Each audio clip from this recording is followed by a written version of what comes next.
now, you're tuned into RBLR, the home of Tampa Bay's Reveler Sports. This is the RBLR Rays podcast. I'm your host, Zach Dobb, along with my co-host, Pat Davenport. Pat, Rays baseball, we're playing it. It's happening live right now. Feels good, doesn't it? It feels so good. I still remember that first lineup notification from MLB app. It's great. There's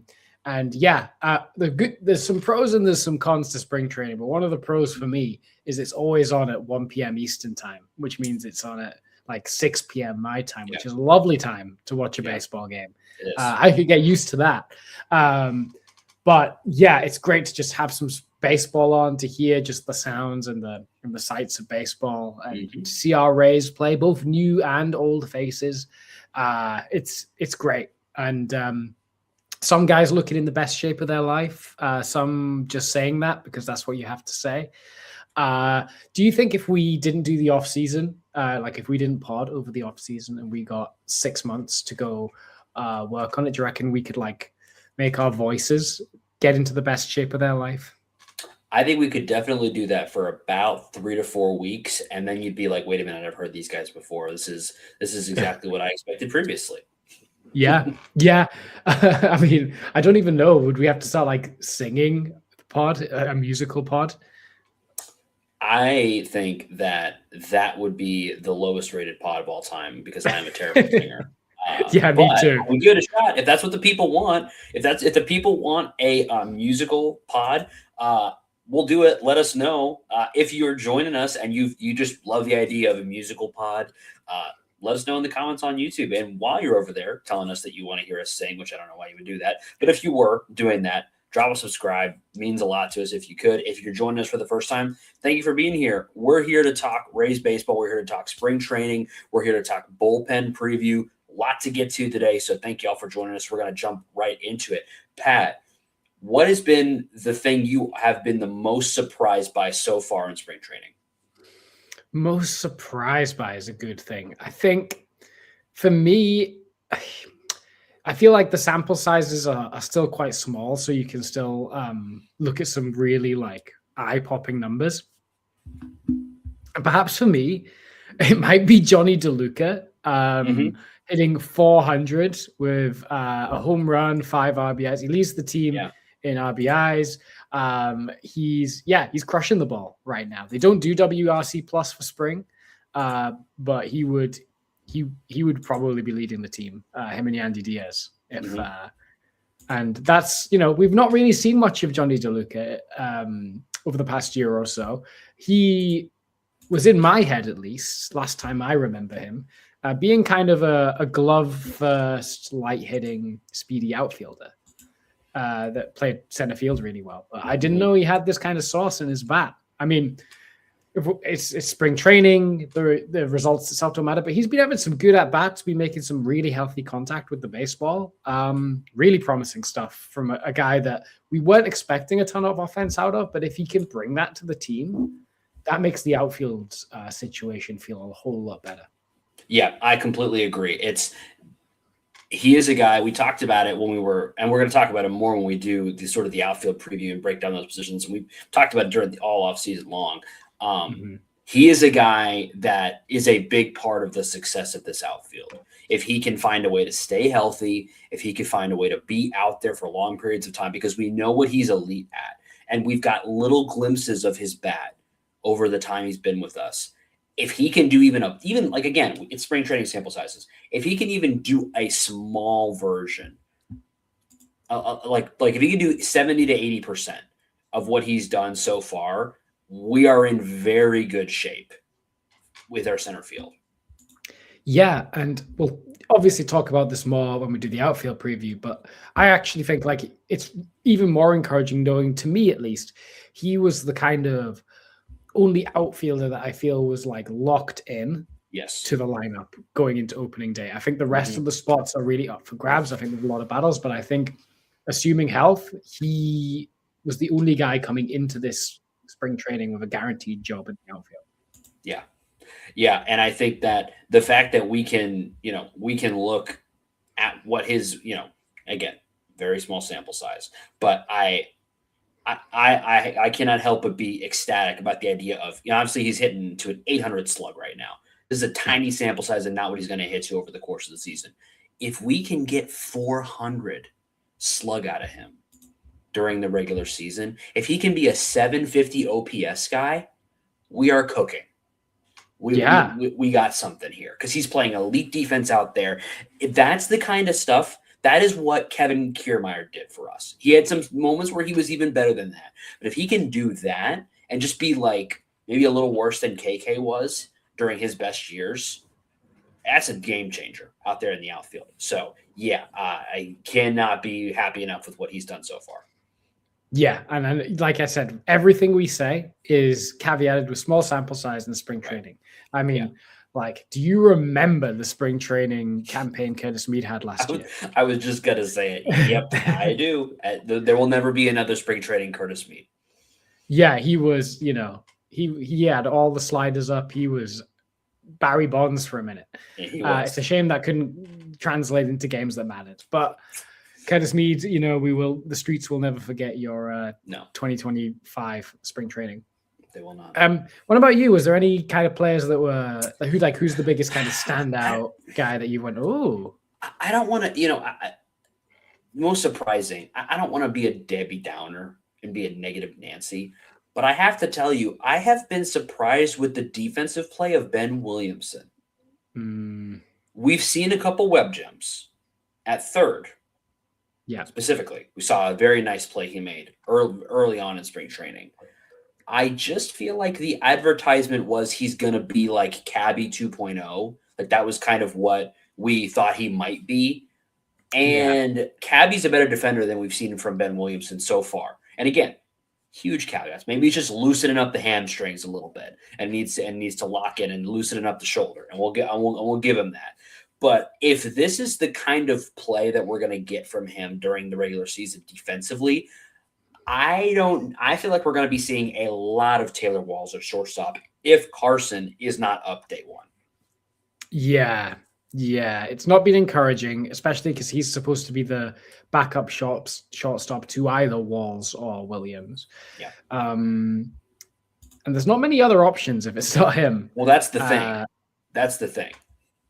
There isn't. So unless you want like Reynel Delgado, but that sounds even worse. I'm pretty sure he was the one that resulted in the 12-run loss that we had, where like 6 runs came in. I'm pretty sure it was maybe I'm misremembering, but I thought it was him that made the error. Maybe it was Barrios.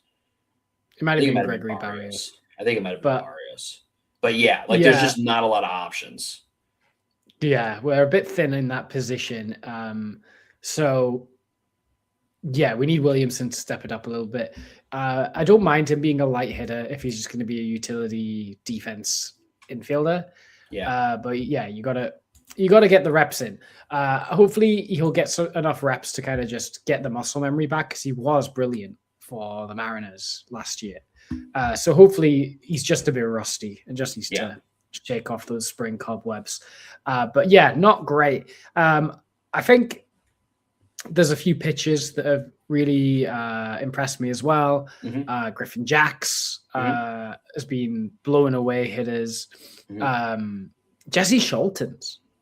Mm-hmm. I don't know where he's come from. I know we acquired him midway last season from the White Sox, but I thought he was just there to make up the numbers. Yeah. Because the role he played last year was mostly a mop-up reliever, you're already down big, we'll put Scholtens up in there. Right. But he's had an outstanding start to spring. He's been, he's got a few strikeouts, hasn't given up a run yet. Really, really encouraging from him. I've also really enjoyed Cam Boozer as well, who might sneak his way onto the roster, Yeah. I think for me, Joe Boyle's outings have been the most encouraging for me so far this spring.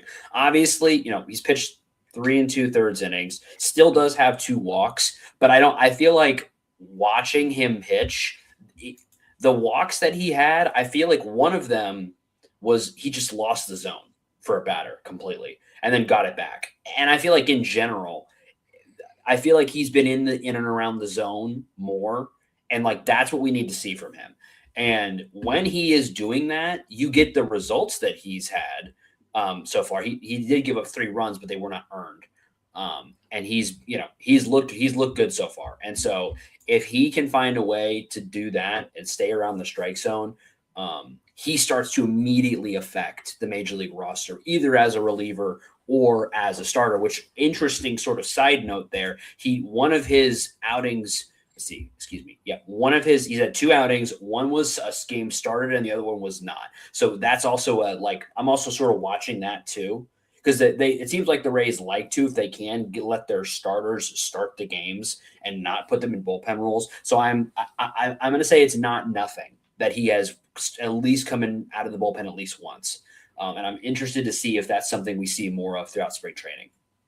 Yeah, I mean, this is the kind of small sample sizes we're working with here. But like, do you know who's thrown the most strikes by number?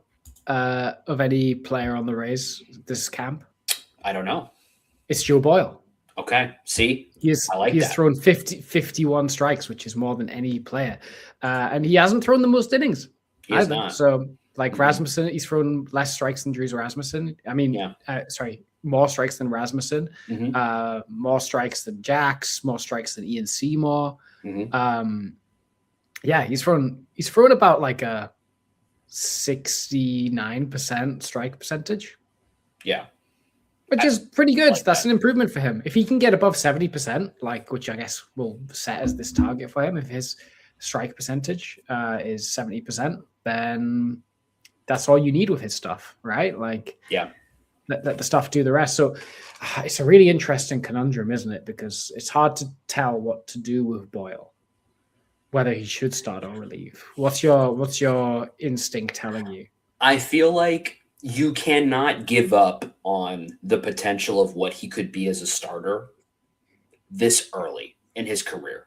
He is, how old is Joe Boyle? I feel like he's only 25. Yeah, he's 26 this year. He's 26. Is this his age 26 season? Let me just double check that. He will turn 27 in August. Okay. All right. Still, he's very young. That's very young for a pitcher. Still. And so I don't want to give up on that potential of him as a starter quite yet. I'd like to just give that its full chance before we go to the bullpen. That being said, I think that his profile of the pitches that he uses and the way he's the most effective, it does seem that that's where it's going if he doesn't get the command under control. Because you can obviously imagine what he would be if you just said, give me 2 innings or give me 1 inning. He would be an elite closer with his stuff. So that I'm going to say I don't want to see him permanently in the bullpen unless they were in a situation where the starters that we have are just all shoving and he's not needed and we just want to get him up in the majors. I'm cool with that, but I don't want to be giving up on his ability to start until at least next season. I think he needs a full more season of, we're going to give this a full shot to make you a starter, because that's why we traded for him. I think, easy to forget, we traded Jeffrey Springs, who, by the way, was pretty good last year still, and, will probably still be good this year. We traded that away for this guy. And so I would like to try to get some Jeffrey Springs type value. And as much as, I love a great, high fastball closer as much as anybody, but you're not getting that kind of value unless he's starting. Yeah, I agree with everything you said. You've got to give him a go. It's going to be hard to get into the team. It will be. Yeah. But he has a chance. Ian Seymour didn't do so good when he was out there. Yeah. But there's still a lot of spring training baseball left to play. So we'll see. Boyle might be able to carve himself a spot. Even maybe he's piggybacking off someone like McClanahan as he ramps himself back up. Yeah. Something like that kind of role. Speaking of that, I wanted to make mention looking forward the next 2 days. The starting pitchers that we have for tomorrow and the day after. I don't know if you've looked. Well, I guess we have a split series game tomorrow, actually. So we have two. I think we actually do have a split series game tomorrow. And though both of the games are being started by starting pitchers that we both said are like our most interested to see how they do, it's Hopkins and McClanahan. So you're going double barrel with those guys starting at 105 tomorrow.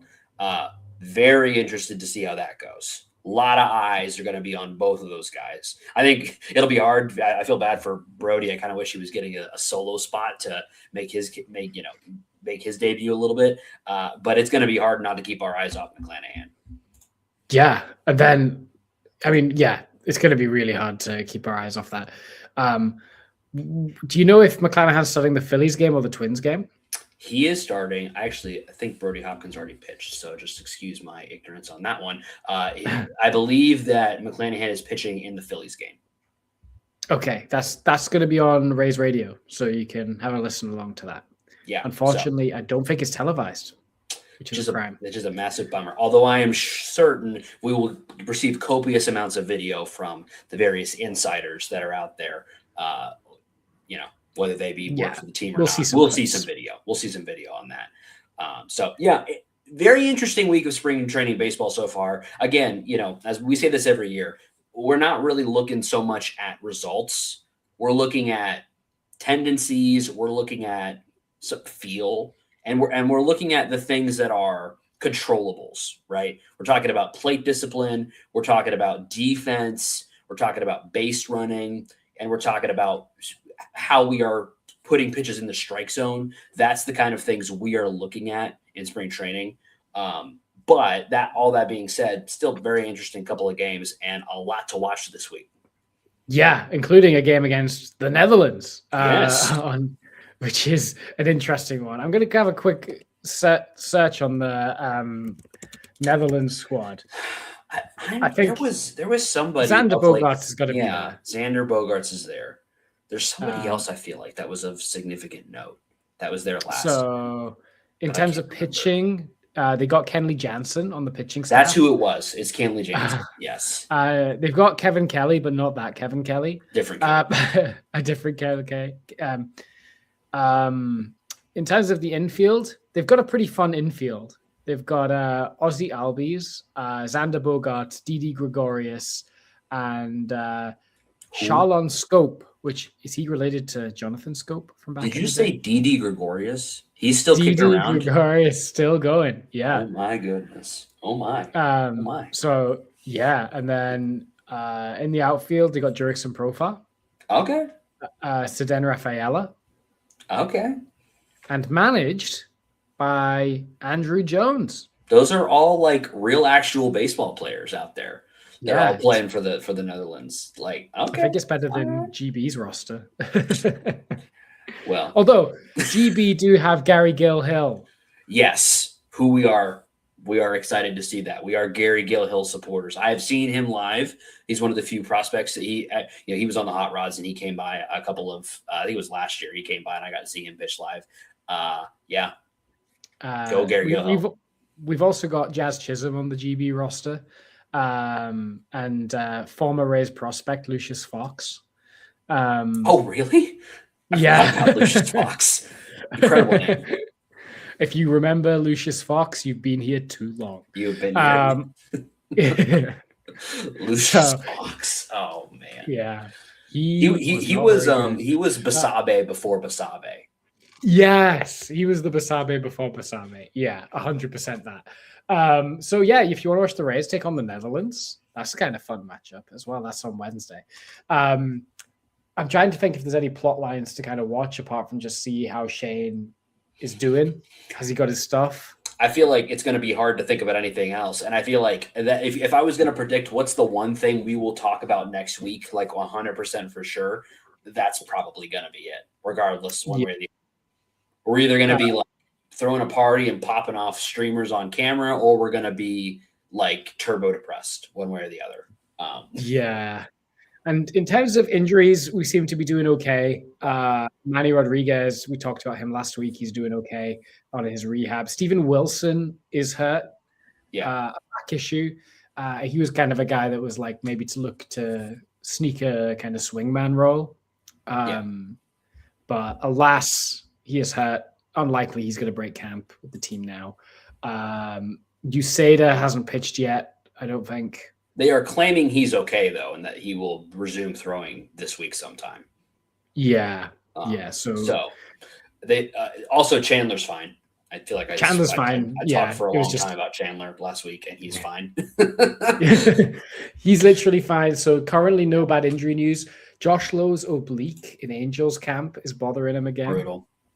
And you're just like, man, I think this might be it for him. I feel terribly about that, man. Like, yeah, it's just because I mean, like, it's so hard to get that image of what he was in 2023 out of your mind, and he's just going to be. I feel like he's in danger of just being one of those guys where he'll stick around for a while because teams are going to say if he's just healthy, he can be a all-star level outfielder. And there's just not a lot of those guys out there. So this is like the third straight spring training that's held him back. It's brutal. Yeah. And I don't know if it's going to go away. We'll see. I don't know. He needs to like find like some crazy like voodoo stretches to do before spring training that help his oblique. Yeah, he does. Yeah. I don't know that I can help you all out much with your obliques if they are straining. But if you just need some voodoo in your wardrobe to spruce it up, to get it to a magical place, I do have something I can do for you there, and that's shop.rblersports.com, where you can use promo code FLAPPY for 10% off your entire order of all the best merch inspired by your favorite Tampa sports teams, Rowdies, Bucks, Lightning, Rays, Sun, all there at shop.rblersports.com. I think that's the longest sentence that's in continuous that's ever been on the podcast. So, you were here. If you're here when you saw that, shop.rblersports.com. It's where you want to be. Promo code FLAPPY, FLAPPY, 10% off your entire order. Shop.rblersports.com. Hey, you don't need to be in the best shape of your life when you're wearing stuff that good. Just buy a size up. Baggies in. Yes. It's a style. It's a look. Yeah, I don't understand it, but it's out there. Do you guys even care about the Brit Awards? I care a little bit. I think because I think my wife and I were talking about it the other night. I did. It was discussed. People turn up on the red carpet. They wear baggy sometimes. Yeah, there you go. And if it's good enough for, I was going to say Sabrina Carpenter, but she wasn't there. If it's good enough for Dua Lipa, it's good enough for me. There you go. Okay, so let's talk about the bullpen because the bullpen is an area that the Rays always feels like is missing, like a guy that you're like, whoa, they've got that guy in there. Always feels like it's made up out of kind of a hodgepodge, but always ends up being really good. It usually has a shaky month somewhere, but then is like elite for the rest of the season, no matter who you put in there. And I feel like this is going to be more of the same. I mean, the main thing to consider with the bullpen is we are officially without Pete Fairbanks for the first time in a very long time, which kind of takes the definite closer role and throws that into kind of speculative territory. But we're assuming with a 5-man rotation, we have 8 spots to fill in a bullpen. I think there's a few that are locks, maybe more locks than usual in the bullpen. And then there's like a few fringe spots. Would you like to discuss the locks first? Yes, let's do that. Locks in this bullpen will be there barring injury all season long. Edwin Useda, Griffin Jax, Garrett Clevenger. I think those guys, there's not even a discussion. They're going to be there all year long. Yeah. Useda filled in for whenever Fairbanks was hurt, or if it was cold outside. Useda was the guy to be the closer, and he did a phenomenal job of that in 2024 in particular.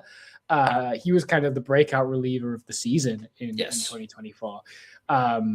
which was great because we kind of signposted that in spring training 2024 when we signed him to a non-roster invite. We were like, hey, that guy looks pretty good. Keep an eye on him. So I feel great about that.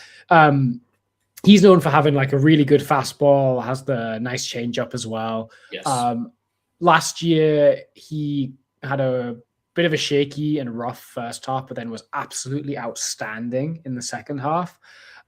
So you would expect him to be the favorite for if there is a designated closer role, because for 75% of the 2 years he's been with the team, he's been just lights out, top 5 reliever in the game, but kind of under the radar stuff.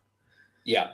And I think that even though we've heard some verbiage from Cash and from Neander that seems to imply that they're going to go to a more closer by committee role, I would, if assuming that he's healthy to begin the season, I would bet the majority of the saves, and it may not be by much. It may be he may have 15 and the next closest guy has 12, but I think that he will have the most of the group because, I think he just has the right makeup to be a closer. And honestly, the fact that what he showed last year, that he is capable of struggling and turning it around and figuring it out, that to me is a big deal for a closer because it shows me that you can handle the ups and downs of a season, which is going to be required when you're in that most critical role. So yeah, I'm just a really big fan of his season. I talked about it on when we did his player review. A big fan of his season last year, despite the fact that he did struggle at the beginning of it. I would expect him to get the most saves, but I do expect to see Jackson Clevenger also get some saves in that season. So Clevenger is a guy that's had a bit of smoke around him in terms of trade rumors. Yes. Yeah, including in camp. And I guess we got to keep an eye on that just in case they consider moving him. It'll be weird if they trade him while he's on Team USA. That would be weird.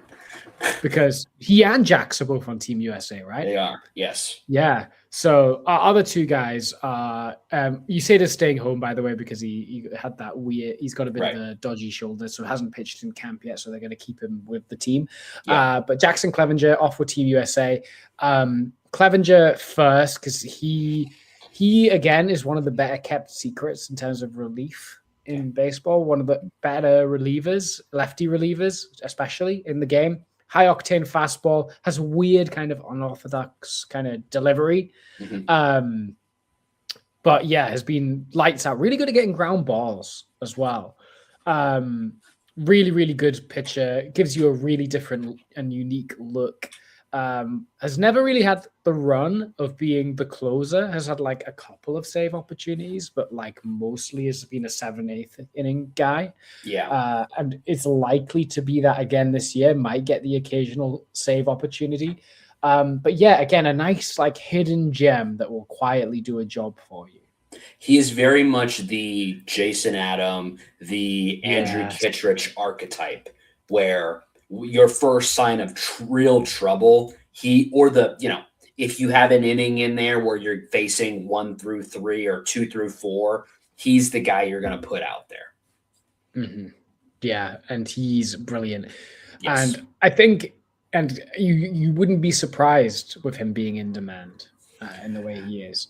No, he is a guy that if we were going to trade him, I would think it would happen more likely at the trade deadline because a guy like him would be like gold to a contender. If we are not a contender, he would be like one of the most sought after because he always seems to have a low ERA. He just looks great out there. And everything you said about him is true. He just has a great makeup and he has performed very well in high leverage, even if it doesn't seem traditionally high leverage because it's maybe not the 9th inning. He is often in high leverage moments in the game, in the balance of the game, and he's a guy that he would make every single team in Major League Baseball better tomorrow if he was on their team. Yeah, like I could see him going to the Dodgers. Like I could see that happening. He would actually be really valuable because the Dodgers actually did struggle with their bullpen. So they would really benefit from someone like him. And you know what? That's where we originally got him from. So, yeah, I mean, if you're talking about a Jason Adam comparison, do you remember what we got for Jason Adam back a couple deadlines ago? We got a pretty good haul for him. We did. I'm trying to remember who we got back, but I remember that we were surprised. We were like, wow, that we got all of that for Jason Adam. I can't remember what it was now, but we got Dylan Lesko, who yes. Was a highly touted prospect at the time, has not been able to fix command issues. Yeah. So is still hanging around the low minors. Homer Bush Jr., who's going to be a fourth outfielder one day. And JD Gonzalez is a very young catcher when we acquired him. He was in the rookie league when we acquired him. So it's like he's got a while to go, but signs are promising from him. But all of that for eighth inning guy. Yeah. I think Clev at the deadline could get similar stuff. But, we might be in it. We might not want to trade him. And he'd be a very valuable guy to have in the postseason, 100%. Yeah. So Clev, awesome. And then we got Griffin Jax, who we, of course, acquired at the deadline last season in exchange for Taj Bradley.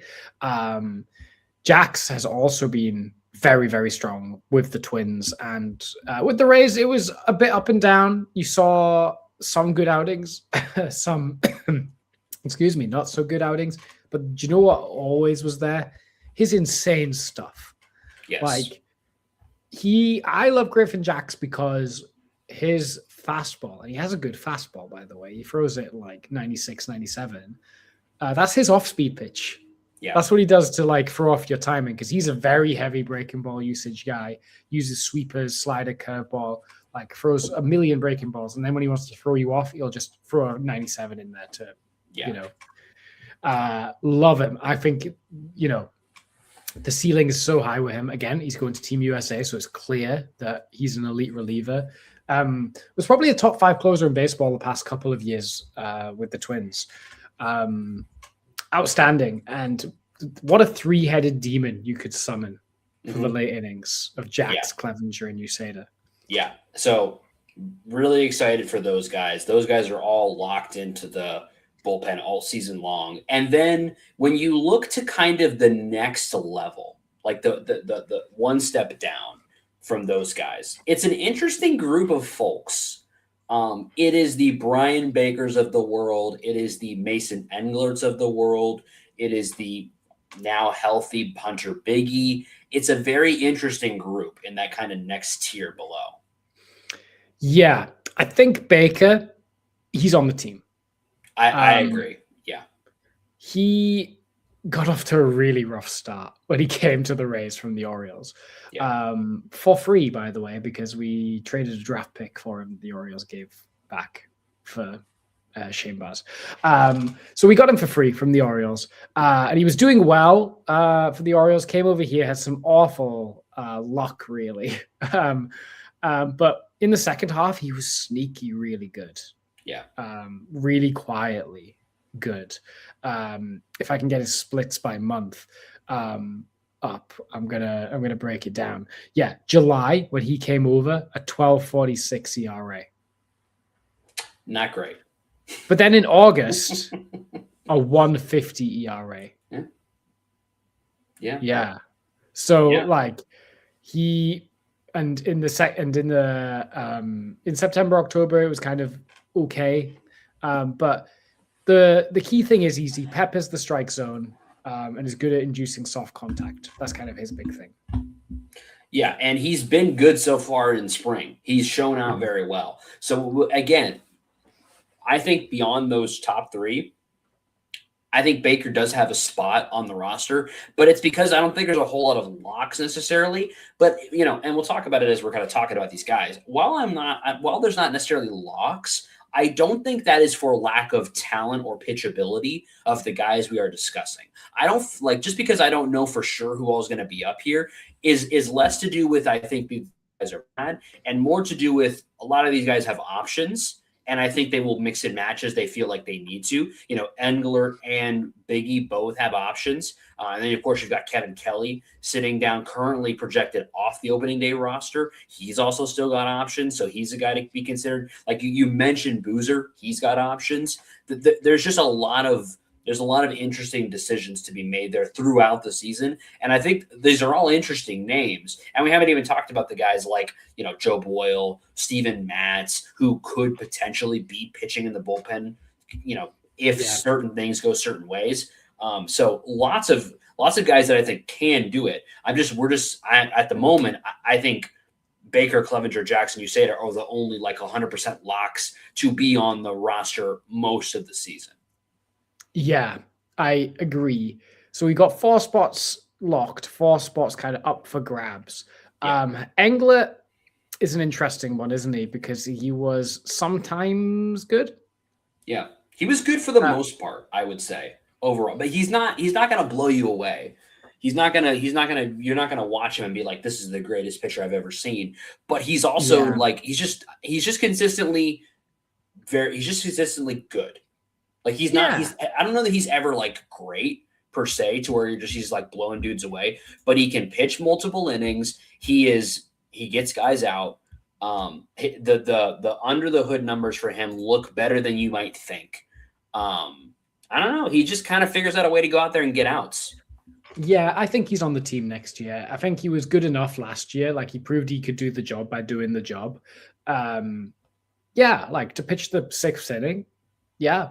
Let's do it. And I think because he had a full season of doing it with the team, I think that's enough to be you're on the team next year. Yeah, I think he's at least starting I think he'll be on the roster opening day. Just put it that way. Yeah. Okay, so we're down to 3. How convinced are you by Hunter Biggie? Because he obviously was really unfortunate and you had that awful, scary injury last year. I don't know. But he wasn't lighting up trees the past couple of seasons in tiny spurts. The stuff has been there, but he's not really kind of converted that into effective relief yet. I don't know if it's just some cost fallacy of I just cannot after what happened with Morel, I'm I just need him to be good because otherwise I'm going to feel very badly about the Isak Paredes trade, especially considering we no longer have Brandon Lau on the team. Wouldn't it be nice? I'm not even going to go there. I really would like Hunter Biggie to be good, and I think he can be, and so I want him on the opening day roster because I feel I don't know that there's really much benefit to him being in AAA. You know what I mean? I don't know that I don't know that they're with your starters who are working on their command. I think there is a benefit to getting them reps every couple of every turn through the rotation at AAA level with lower stakes. With a reliever, I don't know, man. Unless you're just awful, I kind of want to see you. I think we need to see him at the major league level, and I think he was kind of figuring it out before he got injured, and so I would like to see him start in the majors. Biggie reminds me a bit of Blake Snell, that he plays with his food a little bit. He's got the stuff to kind of get any hitter out, but he will nibble a lot, and he will he's not efficient. He's the opposite of Drew Rasmussen, where Drew Rasmussen just attacks you. And Biggie, I think I want him to attack people more. He's got the stuff to do it. I think he could make the team. Do you know who I need to apologize to? Please, go ahead. I need to apologize to Cole Salsa. You know what? I think we all do, at least a little bit. Because I think I might have been the biggest Cole Salsa disrespecter on the internet. I was this guy just is got a, they should name the LA to Tampa Bay airline over after him, because all he does is go between them and get DFA'd every 5 minutes. But at the end of last season, he put together a really solid run with the Rays. And he's had a good start to camp. Yeah. So I think he's got a sneaky chance of making the team this year. And I wouldn't be mad about it. I don't want him getting high leverage. Yeah. But medium to low leverage, yeah, man. Yeah. I think that's good. I think he is a very high probability to be in that long man reliever type role, where he's either going to be in a very low leverage situation or he's going to be your 2 to 3 inning guy. And I think does fine at that. And he's a perfectly serviceable major league reliever. And I think that, he's not going to, again, Not going to knock your socks off, but he's not going to lose you the game most of the time. And so that'll work. Yeah. So if we've got 7 of those spots locked in, we got 1 spot left. And this is interesting because you've got the choices that you either go with a Boyle or a Mats or a Seymour or someone like that that's a kind of swingman, might spot start, might do a long relief job.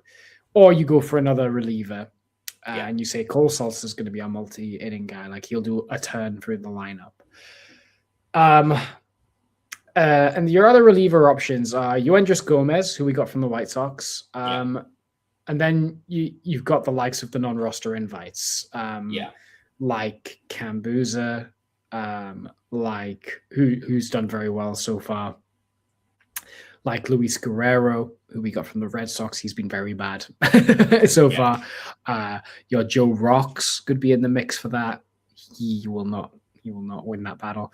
But I think mainly Cambuza, Jesse Scholtens, Yoendrys Gomez, and hear me out. Evan Reifert are in that battle. Yeah. Well, and there's somebody else in that battle too. Oh, Kevin Kelly. Of course, Kevin Kelly. How could I forget? So this is where it gets, this is where it gets interesting, and this is why I mentioned earlier that I think there's going to be a lot of mixing and matching. I would like Hunter Biggie to start at the major league level. I don't think he will. I think he's going to start at AAA. I think we're going to keep Gomez because we lose him if he doesn't have options. I think we're going to keep, and so does Sulser. Sulser and Gomez. And now again, they may just find their way back to the Rays. Especially Sulser. High probability he ends up back, in AAA if they do DFA him. But if you DFA him, you'll lose him. And so I think what's going to happen is you just mentioned a bunch of guys that are all very interesting and that I think 100% will affect the major league roster at some point this season. Most of the ones you guys mentioned have options. Boozer has options. Guerrero has options. Kelly has options. The one I just mentioned.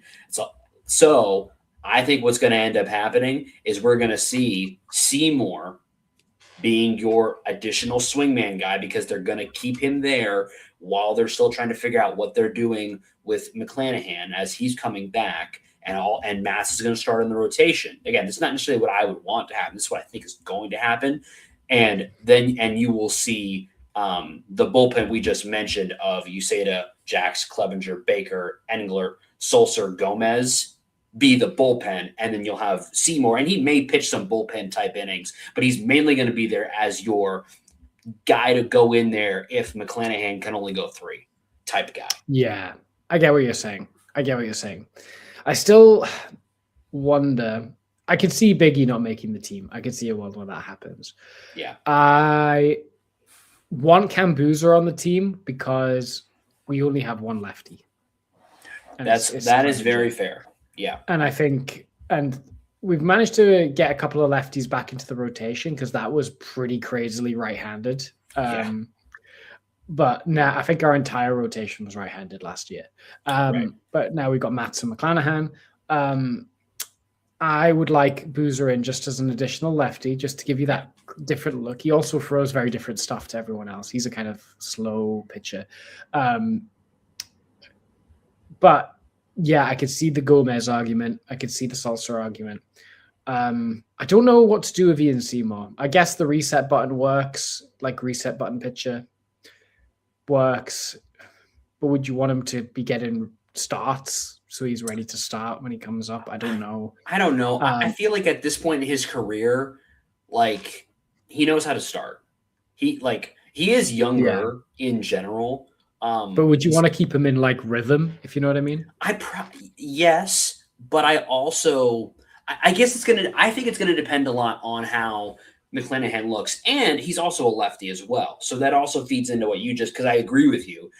I would like a little bit more diversity in our bullpen, and he does give you that being a lefty as well. So I think it's gonna be. I think guys like Biggie and Englert are guys that are going to. There's going to be some movement there. Because Englert less so because I don't think his performance is going to oscillate too much Biggie's might. And I think those guys, while Engler, I think, is a lock to start the year, I don't think he's a lock to spend the whole season on the roster. And so I do think we could see Engler go down for Boozer at some point, right? Yeah. Like, I think that could 100% happen. I just think to begin the year, they're going to want, unless McClanahan, they just feel great about it, I think they're going to want to have the ability to pivot off of a start of his and feel confident in what's going to come after. Yeah. Okay. I get that. Do you think Evan Reifert has any chance? Oh, for sure. Again, he's another one of these guys that I think absolutely could pitch a couple innings. And it's all, of course, injuries happen. We lose guys every year to injuries. And so that's going to be a part of it. Somebody's going to get traded at some point. Somebody in the rotation is going to get hurt, and then Seymour's going to have to pitch in the rotation. All these things are going to happen. And again, I like Evan Reifert a lot, and I think that he 100% will show up at some point. But I don't think he's much. I don't think unless something goes really, really wrong for the bullpen or really, really right for him, that he has much of a shot at being on their opening day. Yeah. Okay. So we're saying that 8-man rotation bullpen. 8-man rotation, that'd be crazy. 8-man bullpen is Uceda, Jax, Clevenger, Baker, Englert, Gomez, Seymour, and Sulser is what I was thinking. Yeah. Okay. You heard it here first. If that is our bullpen, what is your confidence in our bullpen going into next season? In the perspective of a team that could make the playoffs type. 7.5, 7.5. Yeah, I'm like a 7 and 8. 7.5. It'll be good. It'll be fine. It'll be good. I know. When was the last time you actually was concerned about the Rays bullpen? I think for me it was like 2016. It's been a while. Because even where there were moments in season where I was like, hey, we need to, I hope that they've got a plan to fix this. But it's going into a season, it's basically been a very similar conversation we have every year, which is we've got some very high potential guys. We've got some very high stuff guys. We've got some guys that are going to throw kitchen sink. They're going to put it all together and be a top 8 bullpen in the major leagues. You're not going to think about them that way, but when you go to the end of the season, you hop on the Fangraphs leaderboards, you start clicking on sorting by the different statistical groups, you're going to start to see the Rays be there in like almost all those categories as you go along. Yeah, and with bullpens, like especially with the way Rays do the bullpen, where they don't have any guys like tied up and have to be certain roles. Like we don't have Mason Miller, we don't have Aroldis Chapman, we don't have those kind of guys where you lock them up to contracts. Yeah. It's such a movable feast that the Rays, like if the bullpen is not working, the Rays are usually like really quick at going to the waiver wire or making a trade for a reliever. They will do that in May. And as we've said, there's a plethora of options in AAA that are all capable. Yeah, so we've got depth, and again, I think a bullpen is the easiest part of your team to fix if you want it, if it needs fixing. Yeah. Like if you fix it, we have proven as a team fixing shortstop is a difficult thing to do. Fixing catcher is a difficult thing to do, but fixing the bullpen, you can get a new one every year, and it's fine. Yeah. Especially year over year. Sometimes in season you can get stuck, but like year over year, I feel like the team has always found a way to be top of the line, which like it's you have to wonder if you're out there and the other MLB teams, I wonder how frustrating it is for the other pitching staffs and like pitching coaching staffs to be like every year, these guys, they're always out there. And it's with guys that we DFA'd last week. Yes. Every year. Yeah. How many Rays relievers are on the 2023 team? You know what I mean? That's how quickly we turn it over. Yeah, maybe did we get Kelly? Did Kelly come in that year's Rule 5? I think that was Kelly's year, yeah. Is there anybody? I think we had Clevenger at that point, maybe. I think we acquired him that year. I think we traded for him that year. Let me double check that. But I think that might be it. Like maybe Sulser was in the org. I don't know. He came in 24. Wow. So we Clevenger came in 22. We got Clevenger in 22. Uceda, technically, we signed him as a free agent in 23. But that was at the end of 23 in December. Right. So yeah, that's crazy. That's it. It's just that's Clevenger. how quickly it turns over. Yeah. Yeah. And Kelly might not be on the team. Yeah. How about So that? like, yeah, that's how quickly we turned it over. Like Fairbanks was a bit of an anomaly. Like he was like a closer that we had for a while. Yes. We held on to Kittredge for a while, but it's rare that we hold on to a reliever for that long. Yeah. Do not buy a Rays reliever jersey. No, I wouldn't recommend that. You could buy a Fairbanks jersey if you wanted to. You could buy a Fernando Rodney Rays jersey. Yeah, get the 2012 Fernando Rodney fit. You could do that. I wouldn't be mad at you. I went crazy for Fernando Rodney in 2012. That was my guy. Yeah. How did we not make the playoffs in 2012? We had Fernando Rodney popping off. David Price won the Cy Young. Shields was still really good. Like, how did we? Alex Cobb was good that year. Matt Moore was on the team. I'm like, how did we not make the playoffs in 2012? Made the playoffs back then. You got to remember as well. Like, it was harder. It was way harder to make the playoffs back then. Yeah, I think we won like 90 games and make the playoffs. It was hard. Something 2018, I feel like, was similar. Yeah, we did. We did win 90 games that year. We started in 2018. We started the season so bad, but we got. But I remember that chase towards the end of the year. Like, yeah, it was us in the baseball team. Like, that was a good baseball team. Yeah, Malik Smith. Yeah, man. I miss you, Malik Smith. I hope you're doing good. I feel Do you reckon we get Malik Smith on the pod? That'd be great. I'd love to have Malik Smith on the pod. I'd love to have a lot of people. I'd really love to have Kevin Kiermaier on the pod. If you're listening, Kevin Kiermaier, we'd love to have you. And Brett Phillips as well, both of you. If you're listening, we'd love to have you. And we'd love to have all of you out there that are listening to join us next week when we continue to talk Rays baseball and to let us know how you feel about all the things we discussed today during today's episode down in the comments on YouTube or wherever you're watching us. We'd love to hear from you guys. We know you got thoughts about the bullpen. We know you got thoughts about spring training. Who are you excited about? Let us know how you're feeling about the World Baseball Classic coming up this week. That's going to be a lot of fun. Saw some video of Caminero taking ground balls with Manny Machado. Very cool stuff. We appreciate all y'all that have stuck with us all off season. Now that we are back in season, it's going to be a lot of fun. 100%. I can't wait for this Rays season. It's going to be a really interesting one. Unfortunately, though, the Rays in 2012 got 90 wins and finished 3 games out of a wild card spot. So, alas. And alack. And we hope, and honestly, as much as I don't know what this season's going to hold, maybe it's going to be a season like that where we put together a really good baseball team and can't quite make it to the postseason. Or maybe it's a team like the years a little bit before or a little bit after we figured it out and got to the postseason. But either way, it's going to be Rays up. Rays up.